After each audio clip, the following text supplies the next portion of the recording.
Bom dia, boa tarde, boa noite. Esta é mais uma edição de Pedro e Cora e eu quero fazer uma pergunta para vocês. E se vocês tivessem memória total? Não esquecessem de nada nunca. Os seus problemas acabaram. Pedro e Cora, como vocês sabem, toda terça-feira, toda quinta-feira no YouTube do Meio, na sua plataforma favorita de podcasts. Eu sou Pedro Dória, ao meu lado está minha querida amiga Cora Roda. Memória total? Estranho, né? Cringe. Veja bem, não quero me gabar, mas eu tenho memória total, Cora. Eita. Vem.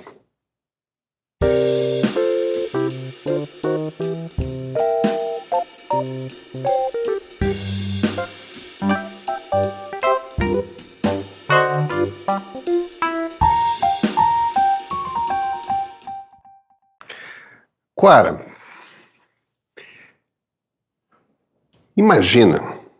só imagina, se eu tivesse uma máquina, uma ferramenta qualquer, que essa ferramenta tivesse ligado ao meu ChatGPT, tá? E eu pudesse chegar para a ferramenta e falasse assim, faz uma lista de todos os aniversários que eu aprendi esse mês, né? De vez em quando as pessoas falam, pois é, eu faço aniversário no dia 10 de outubro. Faz aí uma lista, eu não faço aniversário no 10 de outubro, tá? Faz uma lista de todos os aniversários que eu aprendi esse mês, faz uma lista aí e cria um arquivinho para eu jogar, aquele arquivinho de calendário, né? Para eu jogar no meu calendário. Imagina que eu pudesse chegar e falar pro meu ChatGPT, cara, sei lá, eu fiz tanta coisa essa semana que eu me desorientei. Quais são as coisas que eu prometi entregar na segunda-feira? De todas as coisas, de todas as conversas que eu tive. Imagina que eu chegasse de um evento meio assim, um pouco constrangido, que, sei lá, eu poderia estar falando com editores de livro com você num palco e, de repente, eu acho que eu interrompi muito a Cora durante a nossa conversa. E eu chegasse pro meu ChatGPT, vem cá, naquela tarde ali da quarta-feira passada, quando eu estava no palco com a Cora, quantas vezes eu interrompi ela, hein? E quantas vezes ela me interrompeu? Porque aí, de repente, eu posso chegar à conclusão também de que... Imagina se eu com a Lia um dia de noite em casa tivesse numa aquelas discussões. Você falou isso? Não falou. Sabe aquelas discussões de casal? Você falou, não falou. E eu pudesse, sabe, fazer um rewind no tempo e chegasse naquele ponto e tá ali. Ia ser bom ter uma máquina mágica assim. Meio neurotizante, mas quem sabe? Você acha neurotizante? Comecei a ficar preocupado, Cora. Você está usando um negócio pendurado aí que eu... O que é isso, Pedro? Se chama The Limitless Pendant. Limitless, sem limite. Uma memória sem limite. Pendant, evidentemente, um pendente. Deixa eu mostrar para o nosso público como é que é isso aqui. Aqui a gente tem uma borrachinha, certo? Uma coisa... E aqui tem um imã, de forma que essas coisas, se eu quiser usar assim no casaco, eu posso usar. Se quiser botar no... Ele é tipo um pendrive? No bolso, eu posso usar. Mas ele vem com esse cordãozinho assim, que você pode encaixar desse jeito e usar pendurado. E isso aqui, que é feito por uma startup do Vale do Silício chamada Limitless AI, o que ele faz é gravar todas as conversas que estão acontecendo, grava o áudio. E todo esse áudio vai para um sistema, para um aplicativo da Limitless, que tem para Android, tem para iOS, né, iPhone, tem para Mac, tem para PC, para Windows, e ele tem como mecanismo o GPT. Ah, Então, todas as conversas que eu tenho são registradas. Eu tenho acesso a uma memória total. quer dizer, tudo isso que a gente está falando aqui, ele está gravando. Tudo isso que a gente está falando aqui, ele está gravando. Quando você foi no McDonald's, ele pediu um sanduíche, ele gravou. Ele gravou. Ele gravou. É claro que as coisas precisam ser faladas. Eu usei a máquina do McDonald's de digitar. Então ele não sabe que eu pedi um sanduíche de frango. Só agora que ele sabe. Você não toca isso aqui. Ele tem um botãozinho aqui. Eu não sei se a câmera vai permitir ver, mas tem uma luzinha branca no meio, né? Ele tem um LEDzinho, uma coisa. Tem isso. Se eu apertar nesse botãozinho aqui lateral... Opa. A luzinha desligou. Ele parou de gravar.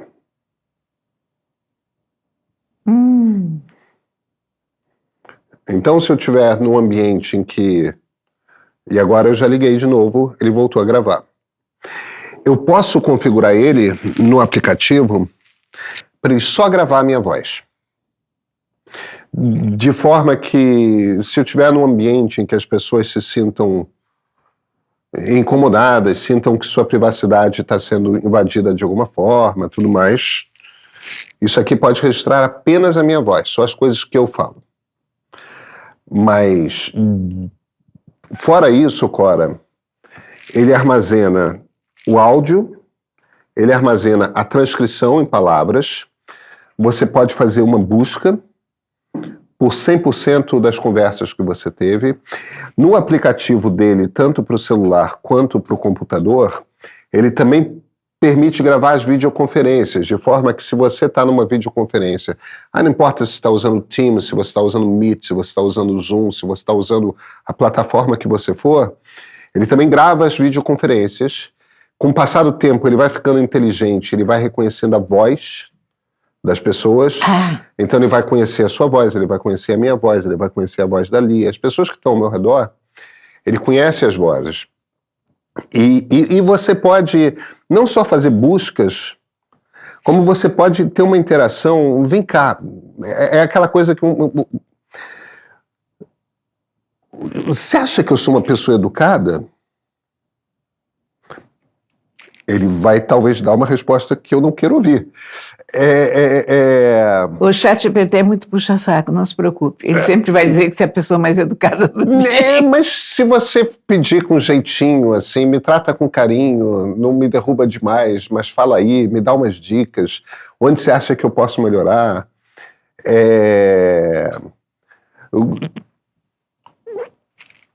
Qual a intenção aqui? A gente começa a falar sobre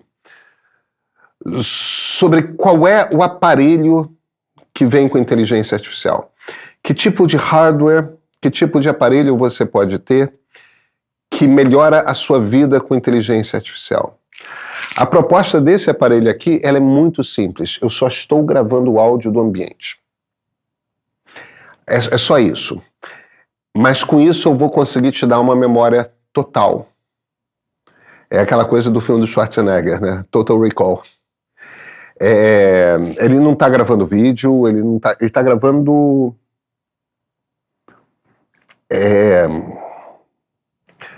Eu posso perguntar para ele quantas vezes eu beijei minha mulher na última semana. Eu passei a beijar menos minha mulher ou mais minha mulher.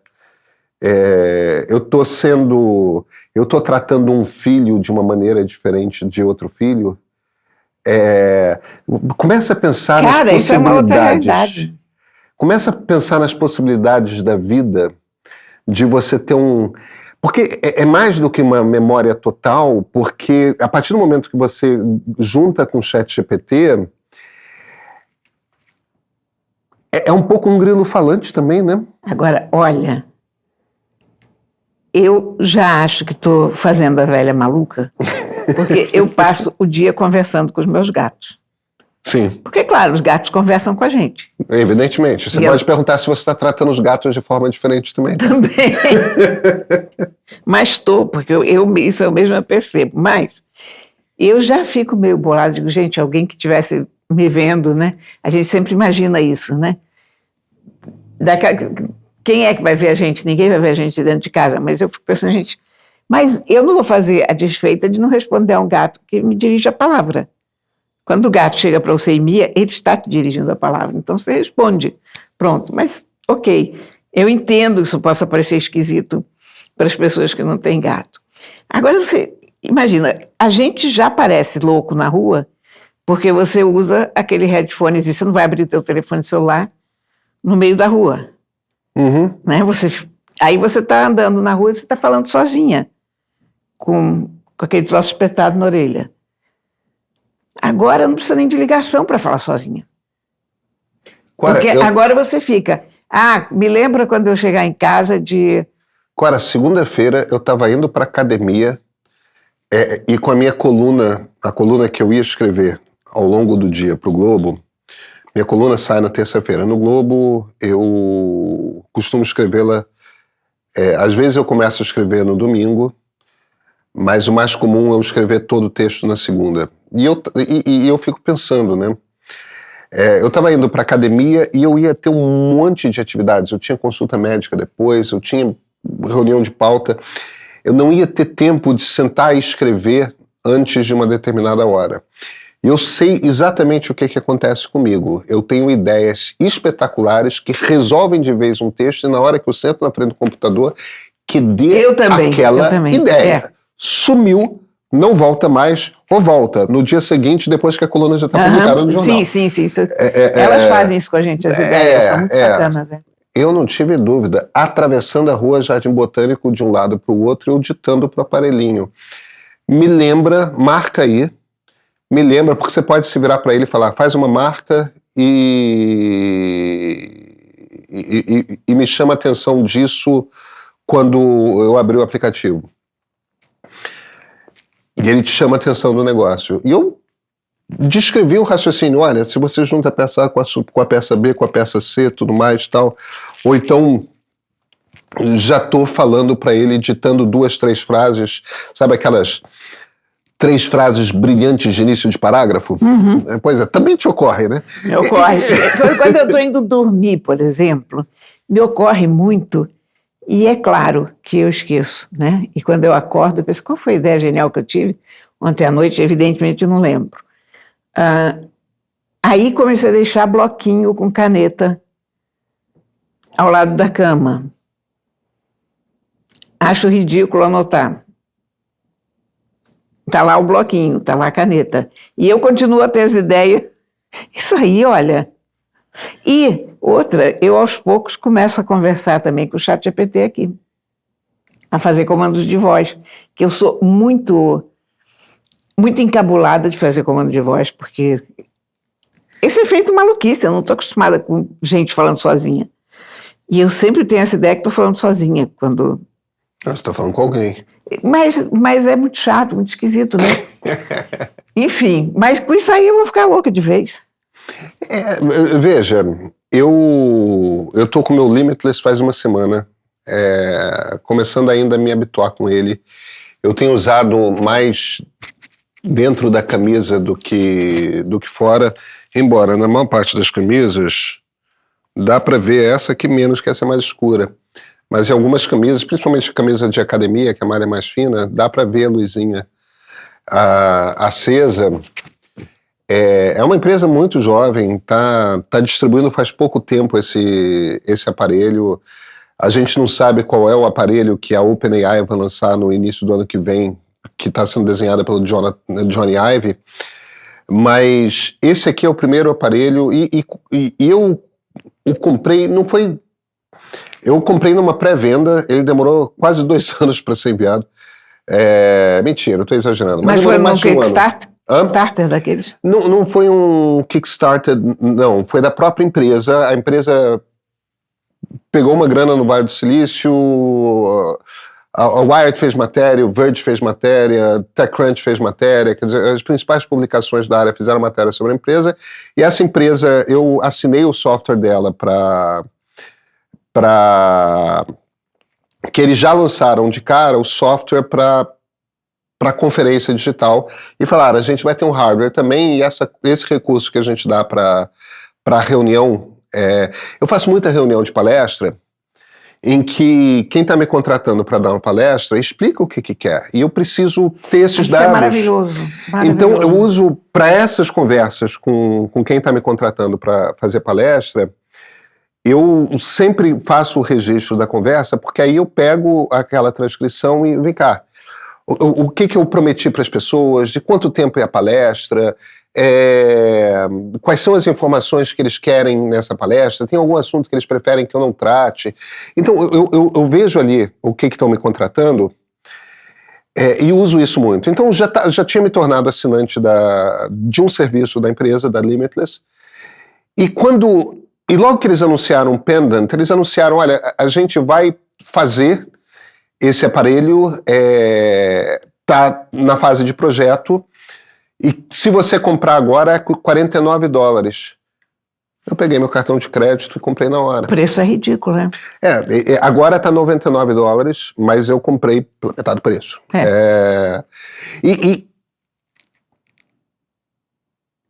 para mim é um pouco ainda uma coisa de... Eu sou early adopter. Eu tenho muitas coisas... Pois é. Early adopter, que é essa expressão para quem adota cedo tecnologias. Pode ser que essa empresa quebre, pode ser que esse negócio se prove não tão... Pode ser que daqui a um mês seja uma coisa que eu esqueça de carregar, que eu esqueça de investir, Mas eu sempre que olho para o ChatGPT, e como eu uso o ChatGPT, eu fico pensando, putz, e se eu tivesse mais da informação da minha vida já digitalizada? E esse negócio fez sentido para mim. Eu acho que tem uma lógica disso. Tem, porque quando a gente trabalha com pensamentos, que é o nosso caso, é interessantíssimo você ter alguma coisa que pode registrar Você está no chuveiro, não digo que você vai botar um negócio embaixo d'água, mas você está tomando banho, o negócio está pendurado ali ao lado, você diz, ó. É claro que tem um debate... coentro. É claro que tem um debate sobre privacidade, entendeu? Não necessariamente as pessoas que estão falando comigo querem ser gravadas. Então, tem certos jantares que eu não vou levar. Não, qualquer coisa dessas pressupõe que o usuário seja uma pessoa de bom senso, né? Mas não é o caso, em geral, mas tudo bem. Não é. Tem certas conversas, tem certos lugares para os quais eu não vou levar. Porque acho que não cabe criar nenhum tipo de situação, mas no trabalho, no dia a dia, em casa, evidentemente, as pessoas sabem que eu estou usando e sabem o que eu faço, o que esse negócio faz. E... Eu não posso ainda te dar nenhuma história de olha que coisa incrível que aconteceu porque eu tinha isso. Porque, obviamente, é um troço que tem utilidade no acumulado, né? Não é um dia, 2 dias, 3 dias, é no acumulado. Mas olha aqui, eu ultimamente ando pensando o seguinte, que nós estamos fazendo a volta à sociedade ágrafa que nós fomos um dia. Você acha? Acho. Eu acho que você precisa explicar para as pessoas o que é ágrafa. É a sociedade que não escreve. Olha só, cada vez mais a gente está confiando em ditar textos, em dar comandos de voz. A gente aprendeu a escrever para quê? Para guardar as ideias que a gente tinha, para poder transmitir essas ideias, para poder guardar as histórias, para poder contar essas histórias e assim por diante. É um excelente método de armazenagem, a grafia, né? Acontece que nós estamos chegando a um ponto que somos capazes de fazer a grafia sem necessariamente escrever. Uhum. Ou estamos chegando a um ponto em que somos capazes de guardar as nossas histórias e guardar os nossos textos sem precisar escrevê-los. Então, Homero, aquele poeta cego lá atrás, Que não sabemos se existiu. mas provavelmente existiu, eu gosto de imaginar que existiu, e que não escrevia, porque era cego, não existia braille naquela época ninguém escrevia, enfim. Eu acho que é possível que a gente esteja vendo o começo de uma época em que escrever deixará de ser necessário, assim como está aos poucos deixando de ser necessário fazer contas. Aquela tabuada que a gente aprendia na escola, Sim. aquele talento que a gente tinha de fazer. Meus filhos não estudaram tabuada, sabia? Pois, evidente, os meus já não estudaram, então... Não, eu estudei. É, mas os meus netos não estão estudando, quer dizer, de qualquer maneira, tem uma geração aí que já não pega a tabuada, que já não é aquela... E já não usa escrever as operações. Você tem uma máquina de calcular que vai fazer isso para você. Você precisa, naturalmente, saber qual é a operação que você precisa fazer para realizar isso, mesmo na máquina de calcular. Mas uma coisa é você saber qual é a operação, outra coisa é você escrever. E eu não sei se daqui a pouco os nossos principais contadores de história não vão estar só falando. Quer dizer, se em vez da gente sentar diante de um teclado, é isso, a gente não vai apenas falar. Bem, já que é isso, vamos acender uma fogueira aqui no meio. Mas, né? E por falar em ágrafo, tem coisa grafa? tem, mas não grafada. Gente, é uma viagem, mas eu gosto de pensar, de raciocinar para esses caminhos malucos. Eu acho, você estava falando tudo isso e eu estava lembrando o tempo todo do McLuhan, porque isso o McLuhan foi o primeiro intelectual que me encantou, né? Ali com... Primeira vez que eu parei encantado com as ideias... não foi só a meia mensagem, a galáxia de Gutenberg, da Global Village, né, a aldeia global e tal. E o McLuhan é essa coisa, que é essa figura interessante, que era um medievalista canadense, que, muito impressionado com a televisão, começou a desenvolver toda uma tese de que o Gutenberg tinha mudado o mundo e que o mundo estava mudando de volta para o tempo pré-Gutenberg. Porque, na verdade, toda a teoria do McLuhan é essa. É verdade que a gente já tinha texto escrito, mas quando o texto escrito era um texto copiado à mão, a quantidade de pessoas que tinham acesso a livros era muito pequena. Então, a vida medieval era uma vida essencialmente oral, ainda. Ela não era ágrafa no sentido não haver textos, mas ela era ágrafa no sentido de que texto era uma coisa para uma elite muito pequena. Em geral, no caso da Europa medieval, monges. Mas mesmo no mundo árabe, mesmo no mundo chinês, mesmo no mundo indiano, que eram os outros mundos em que o texto escrito e filosofia existiam e existia... mesmo nesses ambientes, quem lidava com texto escrito era uma turma muito pequena. O mundo era oral. Quando vem o Gutenberg, barateia tanto a reprodução de livro que em 50 anos você tem uma explosão de gráficas na Europa e toda a burguesia, e na burguesia naquele tempo, principalmente nas cidades italianas, era uma elite, muito elite, mas toda a burguesia começa a alfabetizar seus filhos, porque de repente faz sentido.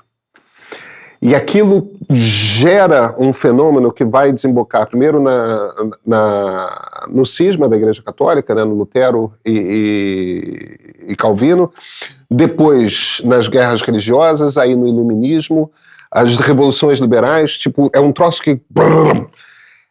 Por quê? Porque informação de peso, informação pesada começou a circular com muita rapidez. Antes, você precisava, para passar a informação, você tinha aquelas igrejas que eram aquelas coisas com aqueles vitrais lindíssimos, aquelas igrejas góticas, e o objetivo era trazer informação, para compor a informação que o padre estava contando, porque a única fonte de informação era aquele padre. O McLuhan sempre falando da Europa, né? Então, a capacidade de você passar a informação complexa para uma quantidade grande de pessoas que vem com Gutenberg transforma muito rápido o mundo. A Idade Média são 10 séculos e aí você tem, em 3 séculos, o antigo regime caindo. É um troço muito rápido. O interessante da sua observação aí, o McLuhan acha que a televisão começa a acabar com a galáxia de Gutenberg, né? Daí vem o título do livro dele. Mas o interessante da observação que você está fazendo é que, de fato, o McLuhan já tinha essa intuição de que a gente estava indo para um mundo em que os livros iam indo para segundo plano, por causa da televisão. E o McLuhan para na televisão, ele não vê a internet, ele morreu no início dos anos 80.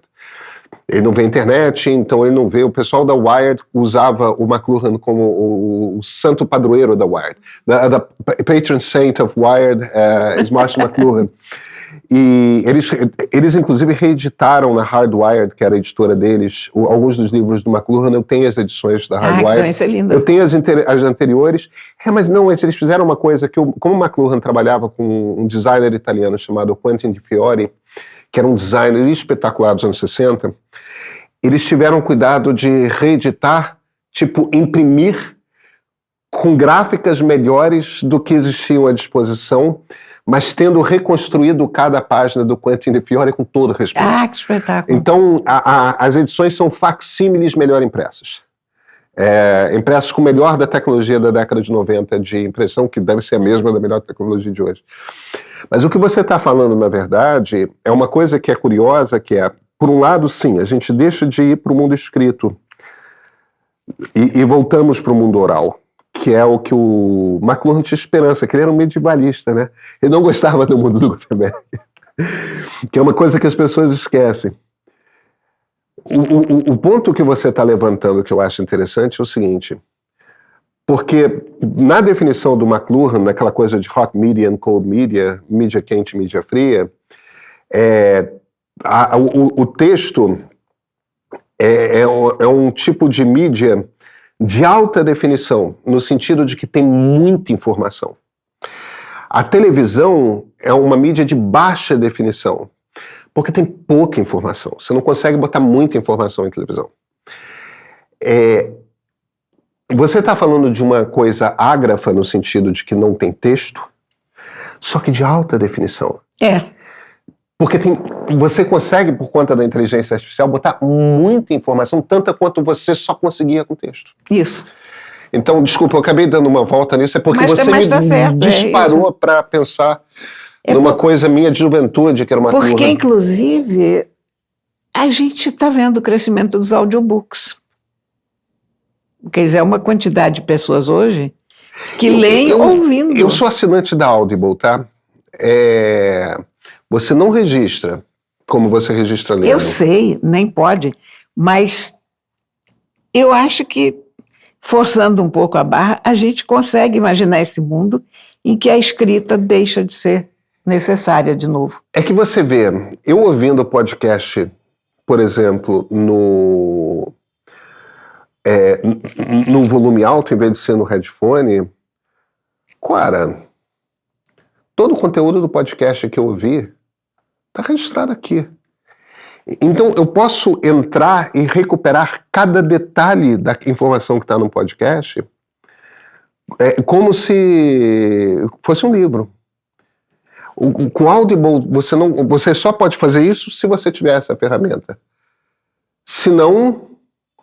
Pois é, mas a gente caminha, não vai ser agora, isso Eu nem acredito que isso pode vir a acontecer, mas é uma brincadeira, né? É um exercício de imaginar isso, um mundo em que escrever não seja mais necessário para guardar os textos, para guardar as histórias, para trocar mensagens. Olha, as coisas vão mudando. Cartas a gente já não usa, né?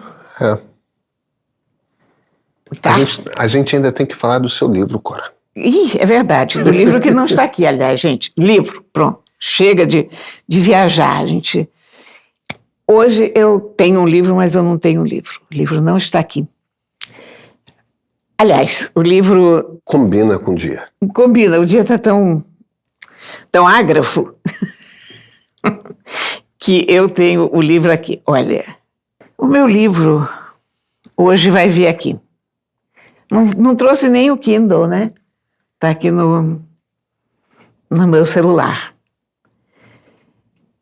O livro se chama O Amigo. Foi escrito pela Sigrid Nunes, foi editado pela Editora Instante e foi adaptado para o cinema no ano passado com a Naomi Watts e o Bill Murray e um enorme cachorro dinamarquês. Vocês provavelmente já viram o trailer desse filme por aí. Sigrid Nunes é uma escritora ótima, é uma escritora que foi descoberta agora, aos 70 anos. Caramba! Ela é aquela novidade que passou anos escrevendo e ninguém prestou atenção, porque, entre outras coisas, ela foi secretária e foi nora da Susan Sontag. Então, eu acho que isso funcionou um pouco e ela escreveu um livro. Susan Sontag, uma das maiores feministas da geração dos anos 60. Não só feminista, pensadora, a Susan Sontag pensou muito sobre a doença, né, sobre a imagem, sobre várias coisas, mas a Sigrid Nunes é a melhor escritora do que a Sontag. A Sontag não era boa ficcionista, e a Sigrid Nunes é. E eu acho que ninguém prestava muita atenção, um pouco por causa disso, porque ela estava à sombra da Susan Sontag, que era uma imagem enorme. Então, é possível que ela não tenha sido notada por causa disso, não sei. Mas ela é uma excelente autora. Um outro livro dela foi adaptado recentemente para o cinema pelo Almodóvar, O Quarto ao Lado. O Quarto ao Lado é um trecho de um outro romance dela. Agora, O Amigo é uma coisa maravilhosa. Quem gosta de bicho e quem gosta de livro tem que ler, porque é muito bom. O que acontece nesse livro? Uma escritora, professora de literatura e de escrita criativa, se dirige nesse livro a um amigo dela, escritor, professor, que se matou. E é um longo diálogo com ele que ela gostaria de ter tido, não teve. Então, tem aquelas perguntas que você faz a uma pessoa que resolve se retirar de cena dessa maneira. Ela, com isso, ela vai discutindo a vida, a morte, o luto. Questões bem mais complicadas, filosoficamente, quando você tem uma pessoa que foi embora de livre e espontânea vontade. Porque você ainda tem esse elemento de, mas como, né? Por quê? Mas não é nada depressivo, é muito bonito o livro. É uma certa altura, e com isso ela conversa com ele, e conversa com ele naturalmente sobre literatura, sobre outros escritores, faz referência a outros livros, a cultura popular, e num determinado momento, a ex-mulher viúva, né, desse amigo dela, pede ela para tomar um café com ela E elas não são exatamente amigas, porque a amizade dela com esse cara sempre foi uma coisa com um vago viés romântico. Eles chegaram até um caso bem atrás, mas ficou sempre uma amizade um pouco mais quente do que o normal.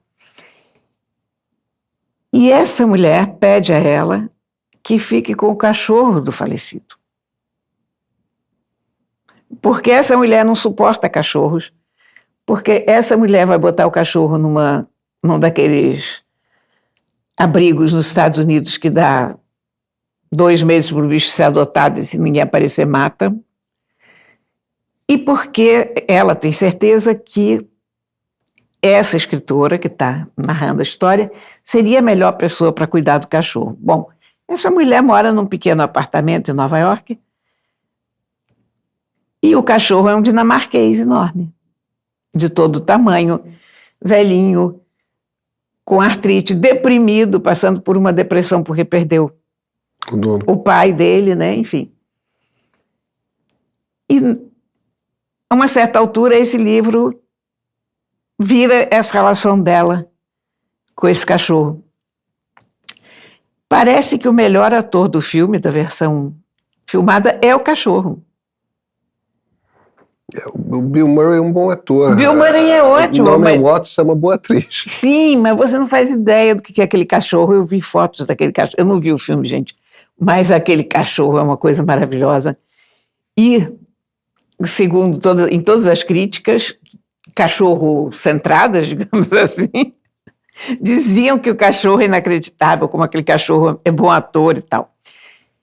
Então, este é o livro que deu origem ao filme, super recomendo, é um ótimo livro. A Sigrid Nunes é uma escritora muito delicada, com uma voz muito própria, muito conversadora. Ela escreveu um livro sobre a Sontag, não? Ela escreveu um livro sobre a Sontag. Não exatamente gentil. Não, mas também nada particularmente venenoso, que a Sontag não era. Acho que é Simples Susan, né? É, algo assim. É o seguinte, a Susan era uma pessoa horrível. Não era uma pessoa fácil de se lidar. E ela conta o que ela viu. Enfim. Mas é uma ótima autora. Eu gosto muito dela. E eu acho que esse livro é fantástico. Eu gosto muito de livro com bicho, eu gosto muito de livro sobre literatura, eu gosto muito de livro sobre sentimentos, sobre raciocínios sobre a vida, sobre o que nos une, o que nos separa, o que temos em comum.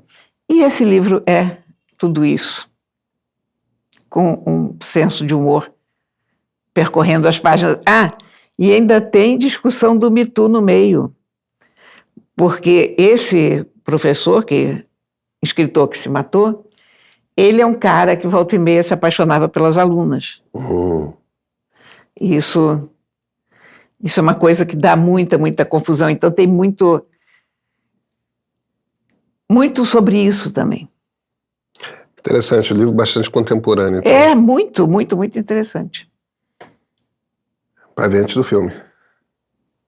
E eu não vi o filme, mas eu acredito que o livro é melhor. Qual, a gente se vê na quinta? A gente se vê na quinta, sim. Até quinta-feira. Não acredito só no que eu vejo, sabe? Eu acho que tem forças atravessando a gente o tempo todo. Deus não manda em mim. Deus não manda. Eu sou um sujeito fascinado pela beleza da fé. A fé me comove. Tem muita coisa que a gente não sabe. Tem coisas que acontecem no palco, no teatro, que são muito inexplicáveis, assim. No que você acredita? No que você já acreditou? E o que te levou de um ponto para outro? Deus, para mim, é a natureza. Então, o poder da natureza é imbatível mesmo. Se quiser agora um terremoto, derrama esse negócio aqui. Acabou. Esses fenômenos da fé, essa dimensão da transcendência, as sociabilidades que a fé constrói nas mais diversas religiões, isso me comove também pelo lado da beleza. O ritual religioso traz muito conforto para muita gente. Quando você me pergunta sobre ser ateu ou não praticante, eu não tenho a energia para lutar contra a religiosidade de outras pessoas. É só algo que deixou de fazer sentido para mim.